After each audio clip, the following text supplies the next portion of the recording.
Good afternoon. Welcome to another edition of Falcons Web TV. I am your host, Damon Markowitz. Along with me, Falcons President and General Manager Bruce Landon. Bruce, thanks again for joining us. Thank you, Damon. As you know, we have started quite a few chats on Facebook, one today going on there for about an hour, just bringing up different topics about the organization, both on and off the ice. And today, as part of our agenda, I've pulled a bunch of topics that we've had over the last week that fans have brought up to my attention that I think are worthy of having an open discussion on, and we're going to use those as part of our agenda today, which also segues into my first topic, is the social media, something that's very, very hot topic right now.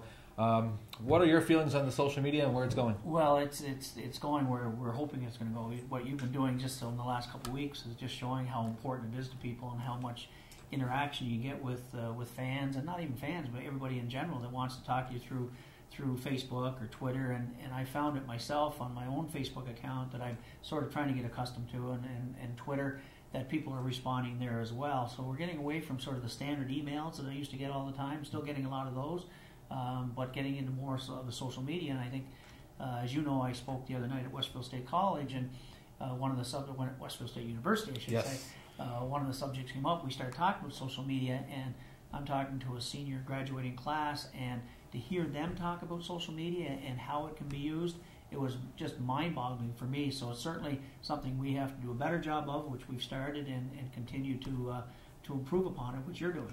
Yeah, I know in starting these chats, it's been about a week now from the time you view this, and each day there's quite a few topics that are coming on, and it seems like that is the new area to get feedback. It's a great way to start discussion, and we've had everything from starting times to ticket pricing, you name it, and we'll get into a few of them. And one of the big hot topics that came up over the last 24 hours was a possible game in Columbus.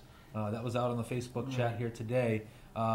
Where does that sit, and what is the background behind that? Well, first of all, a lot of teams in our league this year have played games. Binghamton played a game in Ottawa, and some other teams played other games in NHL cities, and it's something we were thinking about doing a year ago. It takes a lot of planning, and you have to wait and see when your schedule comes out. So right now, I've had discussions with Lake Erie. I've had discussions with Columbus. Both parties, Lake Erie because that's who the natural opponent would be for us to play, and Columbus because it has to fall on a date that makes sense to them in their building.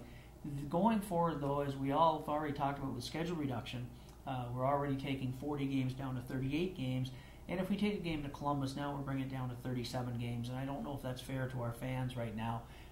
It's something that's still open for discussion. We haven't got our schedule yet, so we don't know whether it would fit into their Columbus's schedule or would fit into our schedule. So I think it's something we'll keep on the burner for now, but whether it materializes for next year, I'm not sure. And again, I think what will probably drive the final decision is the fact we're already taking 2 games away from our fans by going to a 38-game schedule as mandated by the NHL, or a 38 home game schedule. Another hot topic that came up this week on the Facebook chats were promotions. I know this week we had a big staff meeting here internally just to kind of recap the season, all 40 games, and I think it's important to stress as well that we do take the time internally here to go over the entire season, see what worked, what didn't work. What did you get out of that meeting that we had here as a staff on Tuesday? Well, I think first of all, we all went into the meeting with, as Chris Thompson said, with thick skin, because we have to get into some areas that may offend a staff member, because we're trying to look at something that person may be in charge of. But the purpose is really, as you said, is to weed out the things that were good. Not only good for did they increase attendance, but were they entertaining for the fans? Were they good for the kids, the families? So we looked at, as we do every year, we look at every aspect of the operation, and we spent, I think it was pretty much 2.5 hours in here going through every single game, every single promotion, trying to determine what really does work and where should we spend more dollars. Should we allocate more money to certain promotional nights, and really trying to get a feedback from everybody in the staff, and not only just the promotions, but what does it take to execute those promotions so that we can do them properly, so that we can advertise them properly. So a lot of work goes into that, the strategic planning, if you will. And now the next step, as you know, Damon, because you've been with me a long time, is when our schedule comes out, we'll do the same drill again. We'll go through the schedule and start plugging in promotions on certain dates that seem to fit that time of year, or that crowd, or group sale, or whatever we're trying to drive. So promotions are a big part of what we do. They're not the be-all and the end-all, certainly. Group sales are very important to us, but we have to make sure the promotions we're doing with a purpose in mind. Another hot topic this week, coming on the season ticket holder benefits perspective, something that was thrown out there was a meet the player event type party I know there's some wheels in motion already of trying to do something early in the season. Just your thoughts on season ticket holder benefits and that party. Well, we know how important our season ticket base is to us. It's an area that we've been very public about, that we need to grow, not just in full seasons, but our partial plans and our flex plans, and our staff are out selling those plans right now. And you have to add certain benefits to it, and that's what we've tried to do. We do our summer barbecue, which has become a big hit, and as we've already talked about, we're probably taking that to a new location next year. But that's something in the off season in August that our season ticket holders get a chance to come to. Hopefully this year we'll have a coach or a player there that adds a little more to it. We look to do something with a meet the players earlier in the season next year. As you know, because you're so involved in scheduling the players' appearances and where they go, it's tough finding that ideal time that works not only for our fans but also works for the players and their schedule. But that's something we want to do. We want to have that meet the players reception with the season ticket holders earlier in the year next year. We're also kicking around an idea, which I might as well bring up now, about once a month having our season ticket holders have a sort of a chalk talk with somebody from the organization before a game.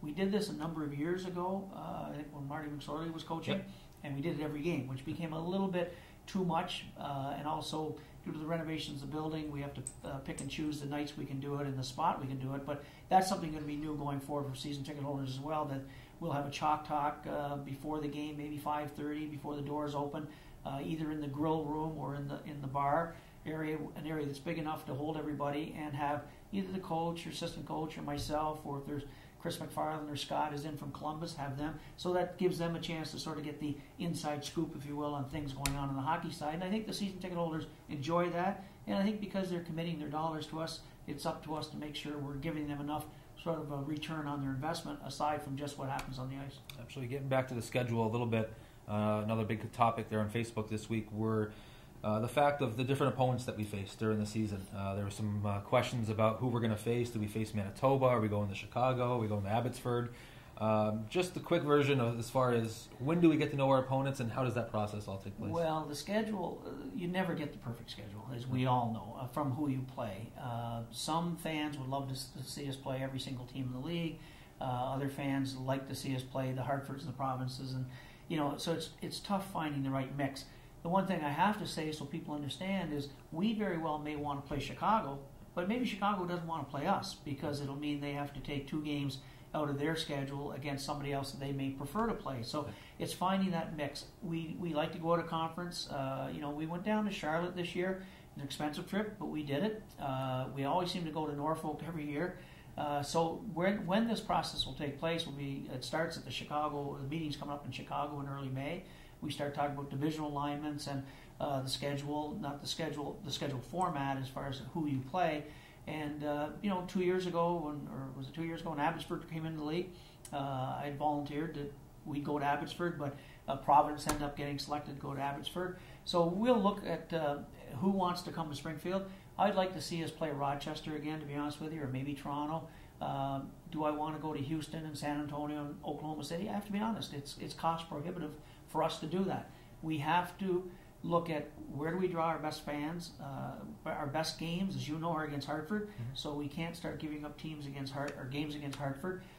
Providence is also our second best, if not equal to Hartford, so we have to be careful not to give up games against them because those are the big revenue-producing games for us. And we're in a business to drive revenue, and we try to get as good a mix as we can.